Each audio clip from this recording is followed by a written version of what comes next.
आप लोग पूरे दिन ये तो सोचते होंगे कि आप लोगों का जो बच्चा है वो बहुत ज्यादा गुस्सा करता है, बट कभी आप लोगों ने ये सोचा है कि वो आखिर ऐसा क्यों करता है? वो इतना ज्यादा गुस्सा क्यों करने लग गया है?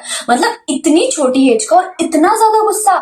कभी शांति से सोचा है इस बारे में? आप लोग उन्हें बोलते हो कि इतनी सी बात तो है, इतना रिएक्ट क्यों करना? कभी आप लोगों ने ये नहीं सोचा कि हमारा बच्चा क्या सोचता है? मतलब उनका सोचना ये है कि हमें तो कोई समझता ही नहीं है। सिंपल सी बात है, जब आप लोग ये कह सकते हो कि इतनी सी बात में आप इतना ज्यादा रिएक्ट कर रहे हो, तो वो तो यही सोचेगा ना, खैर वो तो बच्चा है, वो तो यही सोचेगा ना कि आप मुझे कुछ भी नहीं समझ रहे। एंड आप लोगों के दिमाग में तो यही आएगा ना, क्या बच्चा बदल रहा है?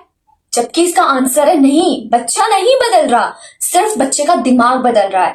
एंड वही चीज मैं ये बताना चाहूंगी कि अगर आप लोग बच्चों को सही वे दिखा रहे हो, सही रास्ता दिखा रहे हो, तो बच्चा बहुत जल्दी स्ट्रांग बनेगा। एंड ये किसी और का काम नहीं है, टीचर्स का काम है, आप पेरेंट्स का काम है। अगर हम और आप मिलकर साथ देंगे तो बच्चा ऑब्वियसली स्ट्रांग बनेगा। एंड वो आप लोगों को मौका ही नहीं देगा ये बोलने का कि आप लोग मुझे कुछ समझते ही नहीं। एंड यही वो एज होती है, लाइक 9 से लेकर 12 एज तक के जो बच्चे होते हैं वो प्री टीन होते हैं। अगर आप उन लोगों को सही रास्ता दिखा रहे हो तो वो बहुत ज्यादा स्ट्रांग बनते हैं। That is. एंड सबसे बड़ी बात, अगर आप बच्चों को सबसे ज्यादा डांटोगे, सबसे ज्यादा बोलोगे कि तू ये नहीं करता, तू ये नहीं करता, तू ये गलत कर रहा है, तो बच्चा बहुत ज्यादा गुस्सा करने लगता है और बहुत ज्यादा स्टबर्न हो जाता है। एंड वो खुद ये शक करने लगता है कि हाँ शायद मेरे अंदर यही कमी है, इसलिए मुझे ये सब डांट रहे हैं, इसलिए मुझे मेरी मम्मी डांट रही है, इसलिए मुझे मेरे टीचर्स डांट रहे हैं, क्योंकि आप लोग ही उसे उस तरीका का बना रहे हो। वो तो छोटा है, लेकिन आप लोगों के अंदर तो समझ है ना, आप लोगों को तो पता है ना कि आप लोगों को उस बच्चे के साथ कैसा ट्रीट करना चाहिए। तो इस वीडियो में आज हम 9 से लेकर 12 तक के बच्चे के बारे में बात करेंगे कि उनको किस तरीके से ट्रीट करना चाहिए, उनके साथ कैसे बात करना चाहिए। So hello guys, welcome back to my channel, it's me Ruksa. तो आज मैं आप लोगों को 2 पॉइंट्स बताऊंगी। फर्स्ट है 9 से लेकर 12 तक के जो बच्चे हैं उनकी साइकोलॉजी, एंड सेकंड पॉइंट है ब्रेन डेवलपमेंट। ये दोनों के दोनों पॉइंट्स आपके लिए बहुत ज्यादा बेनिफिट हो सकते हैं एंड बच्चों के लिए भी।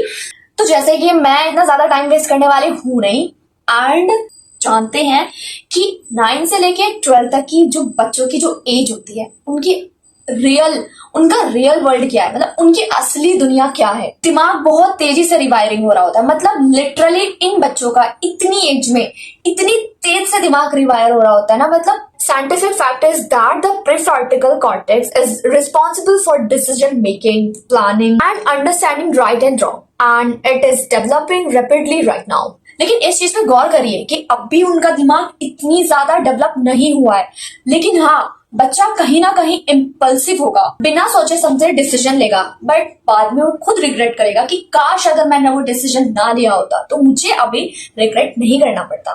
सिंपल है, और ये एज ऐसी होती ही है, कोई डाउट नहीं है। तो इसमें मैं आप लोगों को ये नहीं बोलूंगी कि आप लोगों ने डांटना बंद कर दो, मतलब समझाना बंद करो, नहीं, लेकिन एक वे होता है, एक तरीका होता है आप लोगों का डांटने का, समझाने का। मतलब आप खुद भी सोचो, आप अपनी प्लेस में उस बच्चे को रख के देखो कि वो कैसा लगेगा।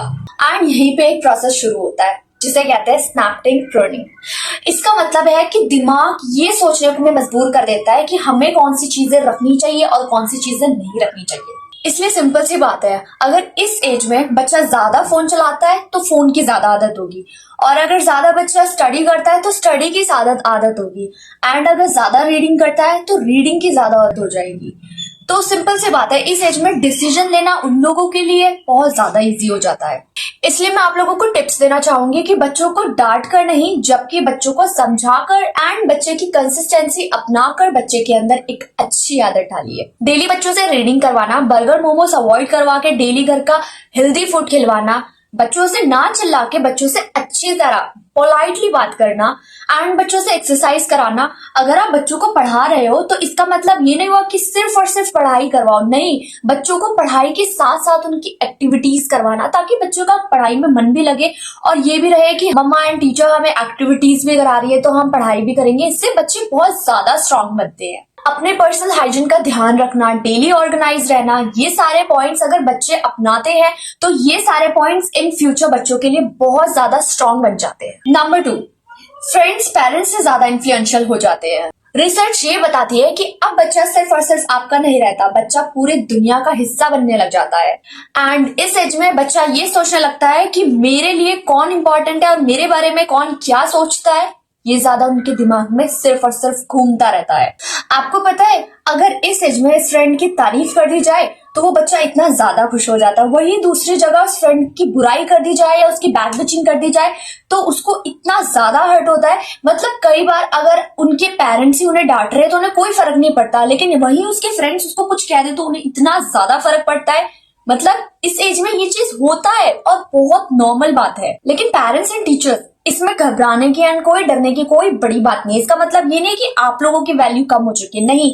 इसका मतलब ये है कि आप लोगों को उनको गाइड करने की जरूरत है। ये नहीं कि उनको अलग छोड़ दिया या फिर आप ये सोचने लग गए कि हमारी वैल्यू उनके सामने कम हो गई। नहीं, that is not the problem. Problem is कि आप उन्हें गाइड नहीं कर रहे। मेरा मतलब है कि आप उन्हें अच्छी तरह गाइड करो तो वो आपको खुद समझेंगे, खुद आपके पास आएंगे, खुद आपको बताएंगे, खुद चीजें शेयर करेंगे।